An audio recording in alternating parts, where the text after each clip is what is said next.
මානව සම්පත් කළමනාකරණයට දායක වන විද්වතුන් කවුද? අයිබෝන් මම වරුණ ප්‍රනාන්දු.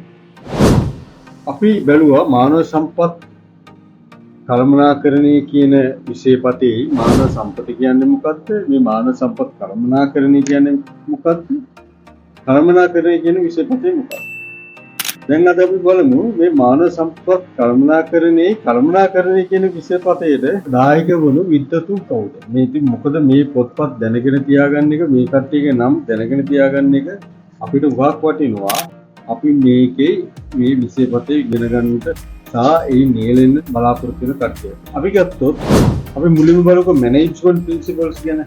ප්‍රින්සිපල්ස් කියන්නේ මැනේජ්මන්ට් කියන කළමනාකරණය කියන විෂයපතේ දිවිනුවට ඉවලුෂන් එකට දායක වුණු ප්‍රධාන වශයෙන්ම දායක වුණු මහත්මා ගුරුන්ගේ නම් කීපයක්.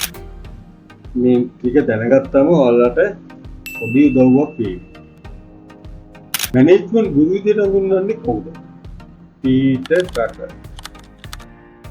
ඉතින් මේ කළමනාකරණය කියන විෂය අපි ගත්තොත් ලාභ ලැබීම සඳහා ආයතනයක ප්‍රමුඛ යාම සඳහා කොහොමද ආයතනයේ තියෙන රිසෝසස් මැෂිනරි වේවා ඒවන් වේවා මේ රිසෝසස් කොහොමද සඵලදායී විදියට කළමනාකරණය කරන්නේ කියන කාරණාව තුලින්ම තමයි මේ කළමනාකරණය කියන විෂයපතේ ඉවොල්ුනේ.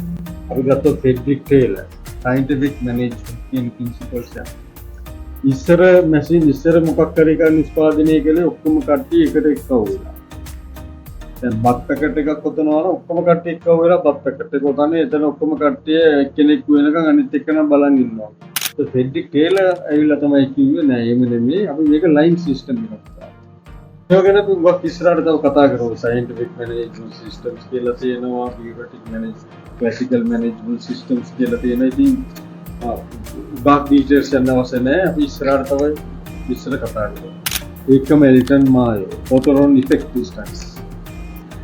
ඉතින් මේ එක දේවල් වලින් කලේ මොකද්ද?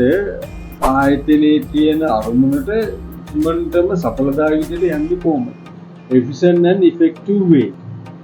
එතකොට human resource management කියන එකට විශාල වශයෙන්ම දායක වුණු මාත්මාත්මික නම් මම බැලුවොත් ඒබ්‍රහම් මැස්ලෝ hierarchy of needs විශේෂ බලපෑමක් ඇති කරපු පුද්ගලෙක් තමයි. ඒකම Frederick හර්ට්ස්බර්ග්ස් two factor theories, David McClellan Simon motivation theory, Erston Mayo human relations theories, Douglas McGregor's theory X and Y. ඉතින් මේ theories හැම එකම මුගක් කියලා සම්බන්ධ වෙන්නේ අපේ කොහොමද මේ මානව සම්පත මොටිවේට් කරගෙන අභිප්‍රේරණය කරගෙන මේකලගේ උපරිම ප්‍රොඩක්ටිවිටි එක ඵලදායීතාවය අරගන්නේ කියන්නේ. තව තියෙනවා මෑත කාලීන ඩෙවලොප්මන්ට් සංවර්ධන ඩෙවලොප්මන්ට් තියරිස් තමයි human resource development theory, Leonard Nedler, human capital theory, Gary Becker කියන මේ කට්ටිය උගක් දායක වෙලා තියෙනවා. ඉතින් ඕගොල්ලන්ට මේව උගක් බලන්න පුළුවන්, ස්ටඩි කරන්න පුළුවන්.